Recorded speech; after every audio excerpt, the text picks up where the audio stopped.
x equal 0, y equal 0, z equal 0, l equal 0, m equal 0 और n equal 0 हो गया, तो हम लिख सकते हैं देन जो रिजल्टेंट r है जरा निकाल के देखें। r इक्वल्स टू होता है अंडर रूट में x square plus y square plus z का स्क्वायर। x के जगह पर 0, y के जगह पर 0, z के जगह पर 0 भरेंगे तो इसकी वैल्यू 0 हो जाएगी।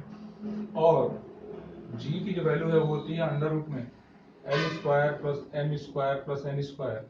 एल भी 0 है, एम भी 0 है, एन भी 0 है, इसकी वैल्यू किसके इक्वल हो जाएगी? 0 के इक्वल हो जाएगी। तो जब भी किसी सिस्टम को लगने वाला नेट फोर्स 0 हो जाए और कपल कितना हो जाए? 0 हो जाए, तो इसका मतलब कि जो बॉडी है वो किस में हो जाएगा? इक्विलिब्रियम में हो जाएगा। लेकिन then the system will be in equilibrium. जो सिस्टम होगा किस में होगा? इक्विलिब्रियम में होगा। यही हमको प्रूव करना था। क्या प्रूव करना था? कि यदि सिस्टम जो इक्विलिब्रियम में है तो जितने भी इसके अलग अलग कंपोनेंट्स हैं एक्स वाई जेड और एल एम एन, ये सब जीरो होने चाहिए।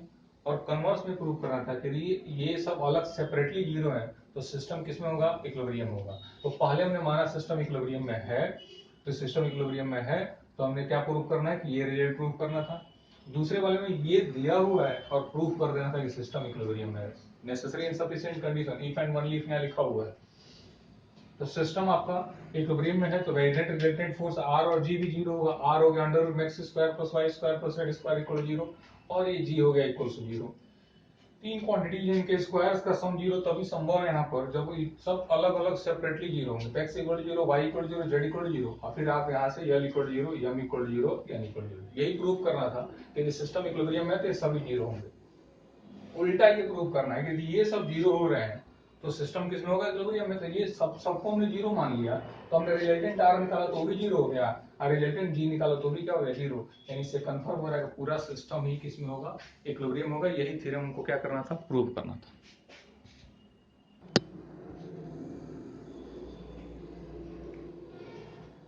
अगला थ्योरम जो है, अगला थ्योरम आपका एग्जाम के पॉइंट ऑफ व्यू से इंपॉर्टेंट है। पॉइंसेट सेंट्रल एक्सिस किसको कहा जाता है? या फिर केवल सेंट्रल एक्सिस जिसको कहा जाता है, क्या होता है उसको पढ़ते हैं। उसके पहले थ्योरम को हम पढ़ लेते हैं। थ्योरम क्या लिखा हुआ है? For a system of forces acting on a body can be reduced to a single force together with a couple whose axis is along the direction of force. For a system of forces हैं उनको हम क्या कर सकते हैं? Reduce कर सकते हैं एक सिंगल फोर्स में। किसके साथ? एक कपल के साथ। यहां तक तो हमको पहचाना हुआ लग रहा है। याद कीजिए हमने इसके पहले भी आर्टिकल किया था, इसमें सिस्टम ऑफ फोर्सेस को हमने कहा था कि एक सिंगल फोर्स और एक कपल में क्या कर सकते हैं? कन्वर्ट कर सकते हैं। इसके बारे में पढ़ा था। लेकिन इसमें नया क्या है? इसमें नया ये है कि whose axis is along the direction of force. उस कपल का भी डायरेक्शन किसके अलोंग हो जाएगा? उस फोर्स के अलोंग हो जाएगा। हमको ये प्रूव करना है कि यदि सिस्टम पर बहुत किसी बॉडी रिजिड बॉडी पर बहुत सारे फोर्सेस वर्क कर रहे हैं तो उन सभी फोर्सेस को एक सिंगल फोर्स में और एक कपल में रिड्यूस कर सकते हैं। इसको हम पहले ही पढ़ चुके थे। लेकिन इसमें नया ये है कि उस सिंगल फोर्स का एक्सिस और कपल का एक्सिस कोइंसाइड करेगा। कोइंसाइड करने मतलब ये हुआ कि कपल और सिंगल फोर्स दोनों का जो एक्सिस होगा वो क्या होगा? सेम होगा। या उस दोनों के एक्सिस को हम क्या कर सकते हैं? सेम कर सकते हैं। ये इस थ्योरम में हमको क्या करना है? प्रूव करना है। हमको इस थ्योरम में एक बार फिर सुन लीजिए क्या प्रूव करना है। यदि कि सिस्टम पर बहुत सारे फोर्सेस लग रहे हैं तो उसको हम सिंगल फोर्स में एक कपल के साथ रिड्यूस कर सकते हैं। एक कपल के साथ रिड्यूस कर सकते हैं कैसे? कि whose axis is along the direction of force. मतलब यदि ये फोर्स का डायरेक्शन है या यदि ये आर का डायरेक्शन है तो इस कपल का भी डायरेक्शन ये जी होगा, यही होगा। मतलब ऐसा नहीं कि ये जी आर इधर है और इस जी का डायरेक्शन इधर है, नहीं। इनके अकॉर्डिंग आर और जी का जो एक्सिस होगा वो सेम होगा। ऐसा कैसे कर पाएंगे इसको समझते हैं। सबसे पहली बात इसमें क्या है? सबसे पहली बात इसमें यह है कि हम जानते हैं किसी भी सिस्टम ऑफ फोर्सेस को एक सिंगल फोर्स और एक कपल में हम क्या कर सकते हैं? ट्रांसफॉर्म कर सकते हैं। जिस डायरेक्शन जिस पॉइंट से सिंगल फोर्स का वर्क कर रहा होगा उसी पॉइंट से उस कपल जी का भी क्या होता है? उस कपल जी का भी क्या होता है? एक्सिस पास करता है। हमने फर्स्ट थ्योरम पढ़ा हुआ था। तो हम मान ले रहे हैं हमारे पास एक दो परपेंडिकुलर लाइन हम कंसीडर कर ले रहे हैं। ध्यान से मेरी बात सुनिएगा। दो परपेंडिकुलर लाइन हमने कंसीडर कर लिया। ये हो गया ओ ए और एक लाइन हमने कंसीडर कर लिया बी।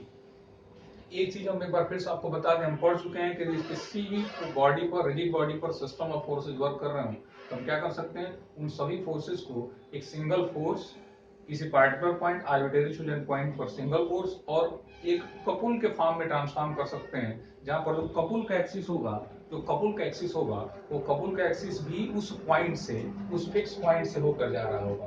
तो मान लीजिए कि हमारे पास ये दो परपेंडिकुलर लाइन हमने कंसीडर किया है OA और OB, जिसमें ये जो OA है ये रिजल्टेंट आर का डायरेक्शन है, ये जो OA है ये रिजल्टेंट आर का डायरेक्शन है, और इसके साथ किसी एक सर्टेन एंगल पर कपुल है G। इसके साथ किसी एक सर्टेन एंगल पर जो कपुल है वो किसके इक्वल है, G के इक्वल है। देखिएगा जो जिस पॉइंट पर फोर्स R लग रहा है वही लाइन ऑफ एक्शन किसका है, G का है, और ये मान लेते हैं कि इसके बीच एंगल बनने वाला कितना है, थीटा है। तो हमको ये प्रूव करना है ना कि हमको कुछ कैसा करना है कि ये R और G जो हो सेम डायरेक्शन में आ जाए। R और G सेम डायरेक्शन में आने का मतलब क्या होगा कि दोनों का एक्सिस क्या हो जाए, सेम हो जाए R और G का। देखिए इसके लिए करते क्या है, अब ये थीटा दिखाई दे रहा है, इसके दो कंपोनेंट्स हम कर ले रहे हैं। तो नेक्स्ट फिगर में हम क्या कर रहे हैं, ये आपका हुआ OA, ये हो गया OB। बिल्कुल ध्यान से इसको समझते रहिएगा। अब इस G को हमने क्या कर लिया, दो पार्ट में डिवाइड कर दिया। तो एक कंपोनेंट इधर थीटा लगा हुआ तो G cos थीटा हो जाएगा, और एक कंपोनेंट इधर कौन सा हो जाएगा, G sin थीटा। ये देखिएगा पहले से, इसको भी छोड़ दीजिए, ये आपका हो गया OAB। पहले से इधर क्या काम कर रहा था, R। हमने G का कंपोनेंट लिया थीटा के साथ, तो ये डायरेक्शन हो जाएगा किसका, ये डायरेक्शन हो जाएगा G cos थीटा का, और ये वाला जो डायरेक्शन होगा ये डायरेक्शन हो जाएगा G sin थीटा का। हमने कुछ स्पेशल नहीं किया है, क्या नहीं किया, बस केवल क्या किया है, हमने बस ये यही किया है कि जो ये G का कंपोनेंट है, थीटा लगा हुआ है इधर cos का कंपोनेंट और इधर ये sin का कंपोनेंट, हमारा काम लगभग सफल होता हुआ दिखाई दे रहा है। देखिए ये R और G cos थीटा जो है, R और G cos थीटा जो है सेम एक्सिस में हो गए हैं। जो डायरेक्शन R का है वही एक्सिस किसका है, G cos थीटा का है, लेकिन ये G sin थीटा इसके ठीक परपेंडिकुलर है। तो हमको करना क्या होगा, कैसे भी करके इस G sin थीटा को हम रिमूव करेंगे, G sin थीटा को हम हटाएंगे। तो ये है तो एक कपुल ही ना, ये प्रोड्यूस कैसे होता है, जब आप two equal and opposite forces apply करते हैं in different line of action. तो यदि दो फोर्सेज इनके बीच का डिस्टेंस यदि d है तो कपल G इक्वल्स क्या हो जाता है, F इंटू डी हो जाता है। तो इसके कॉम्बिनेशन से G प्रोड्यूस होता है। तो हम चाहे तो G को भी हटा सकते हैं, किसके हेल्प से, इसको दो पैरेलल फोर्सेस के हेल्प से रिमूव करके, मतलब G can be removed, G को हम रिमूव कर सकते हैं दो equal and opposite forces apply करके इन सच ए वे दैट इसका मोमेंट किसके इक्वल हो, G के इक्वल हो। बट यहाँ पर मोमेंट हमारा G नहीं है, यहाँ पर मोमेंट हमारा कौन सा है, G sin थीटा है। यहाँ पर हमारा मोमेंट कौन सा है, G sin थीटा है। तो अब इस G sin थीटा को हम रिमूव करेंगे, इस G sin थीटा को हटाएंगे। कैसे हटाएंगे, इसको इस तरीके से हटाएंगे कि हम इसके लिए two equal and opposite forces apply करेंगे, two equal and opposite forces apply करेंगे in such a way that कि उसका जो मोमेंट हो वो कितना हो, उसका जो मोमेंट हो वो G sin थीटा हो, और उसका एक्सिस किसके अलांग हो, OB के अलांग हो। एक बार फिर इस चीज को समझिए, G आता कहां से, जब ये two equal and opposite forces आप लेते हैं, F बीच का डिस्टेंस अप्लाई करते हैं, तो कहते हैं कि यहां से जो मोमेंट मिला है उसको हमने G से दिखा दिया, F इंटू डी। तो वैसे ही इस G को भी हम हटा सकते हैं, इस G को भी हम हटा सकते हैं, G जो प्रोड्यूस हुआ है इस G को हटा सकते हैं हम two equal and opposite forces के हेल्प से। तो यहाँ पर हमको G को नहीं हटाना है, G sin थीटा को हटाना है। कोई पूछे कि क्यों आप G sin थीटा को हटा रहे हैं, तो कहेंगे हमको जो थ्योरम है उसमें ये प्रूव करना है कि R और G cos थीटा, चाहे जो फोर्स का डायरेक्शन है और कपुल का डायरेक्शन है वो सेम होना चाहिए। जो फोर्स का डायरेक्शन और कपुल का डायरेक्शन क्या होना चाहिए, सेम होना चाहिए। फोर्स का डायरेक्शन ये है तो यही कपुल का भी एक्सिस होना चाहिए। ये ऐसा नहीं कर रहा है, ये हमारा थ्योरम में डिस्टर्बेंस पैदा कर रहा है, इसको रिप्लेस करेंगे two equal and opposite forces से। और वो two equal and opposite forces ऐसे होने चाहिए कि उसका जो मोमेंट हो वो कितना है, G sin थीटा है, G sin थीटा है, और उसके साथ साथ उसका डायरेक्शन किसके अलांग है, OB के अलांग है। तो now we will remove G sin theta with the help of two equal and opposite forces acting on different points। तो इसको किस तरीके से रिप्लेस करेंगे, ध्यान से देखिए, ये O और A, तो ये प्लेन है AOB, इसके ठीक परपेंडिकुलर एक लाइन कंसीडर करेंगे OC, इसके ठीक परपेंडिकुलर एक लाइन कंसीडर करेंगे OC। तो डेफिनेटली वो लाइन जो होगी इस बोर्ड को छोड़कर बाहर की तरफ होगी। अब इस तरह लाइन ड्रा करना तो पॉसिबल है नहीं, तो हमने क्या किया,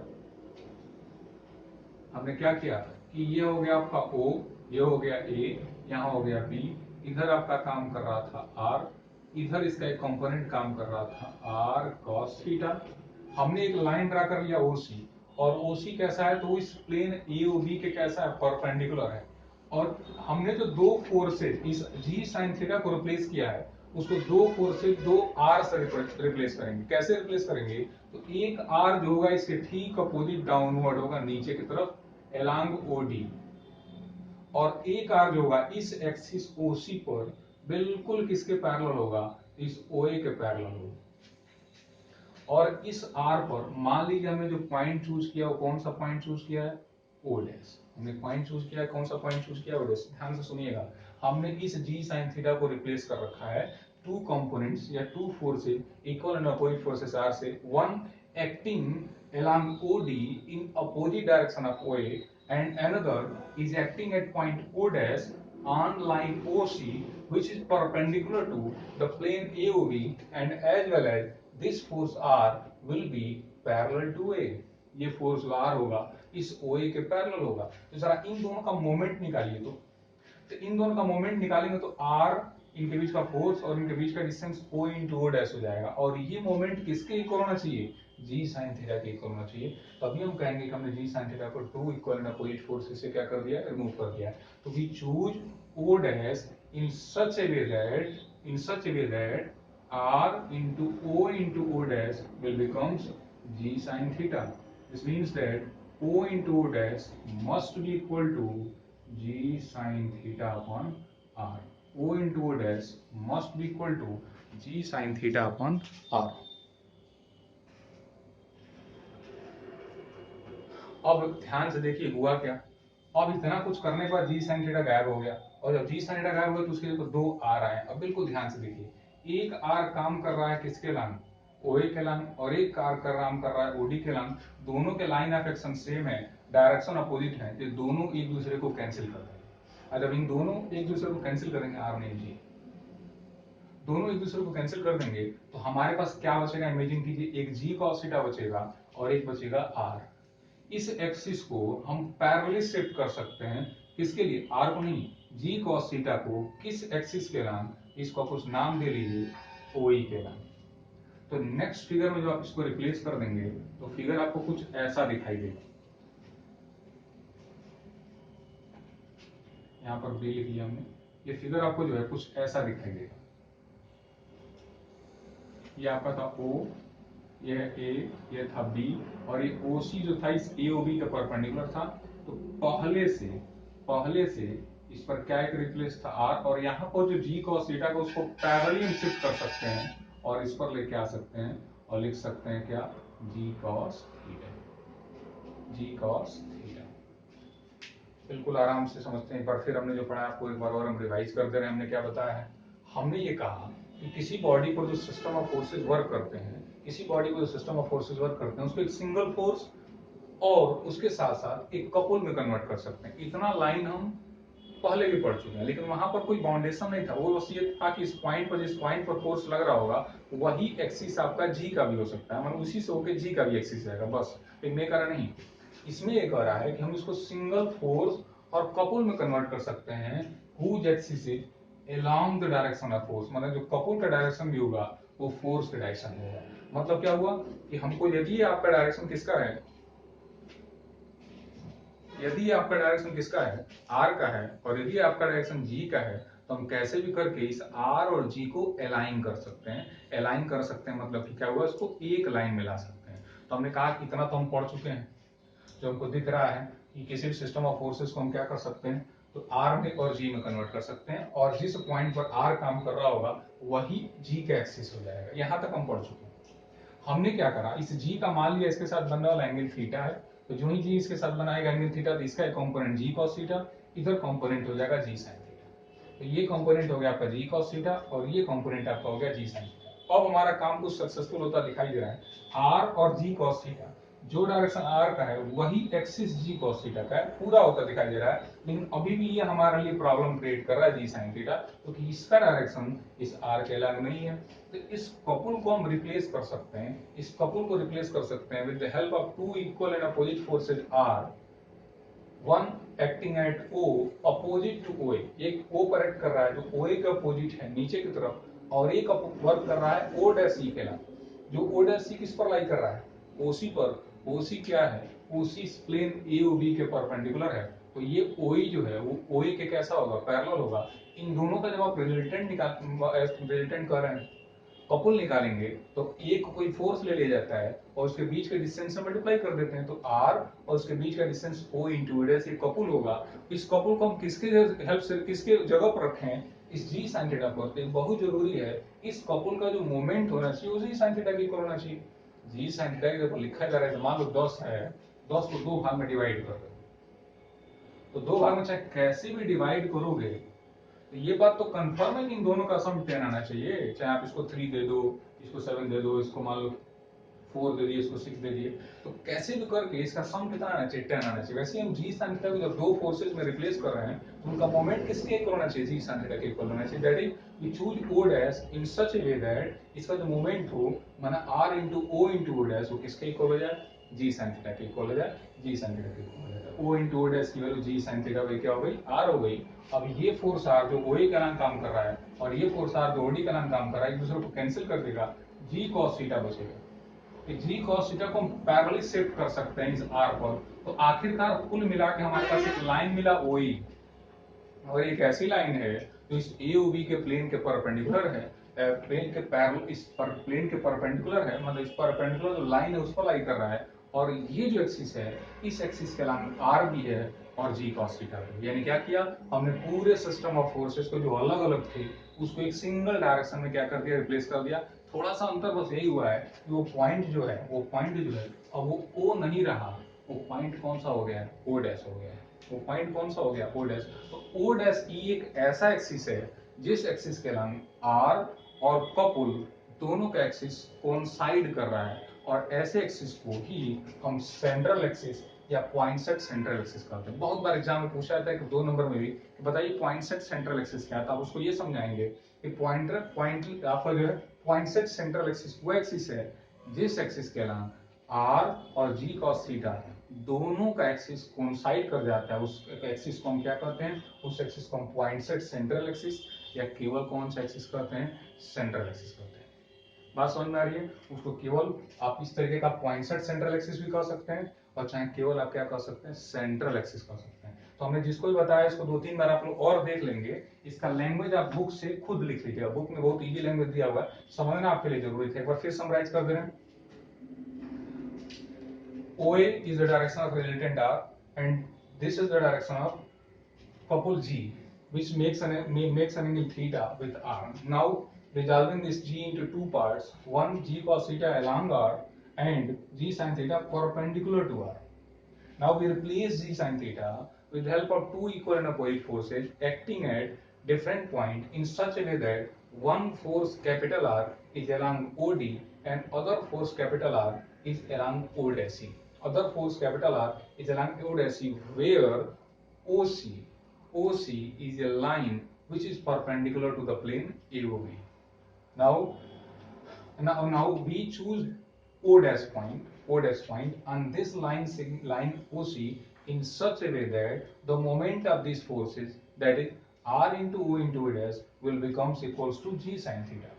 This means that R into O dash must be equals to G sin theta. Hence O dash is equal to G sin theta by R. That is O dash is at a distance G sin theta by R from point O. O dash होगा O से G sin theta by R distance पर होगा.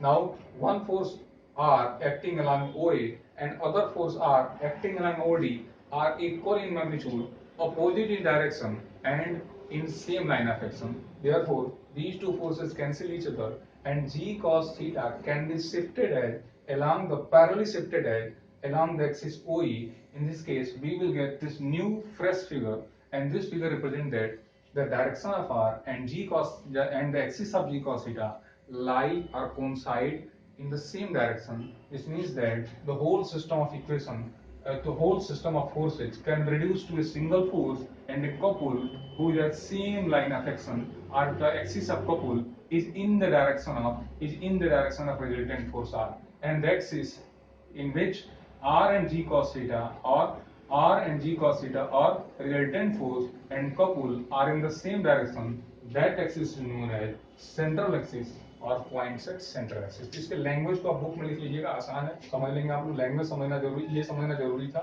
इसको एक एक करके आप book में लिख लीजिएगा। चलिए नेक्स्ट लेक्चर में मिलते हैं।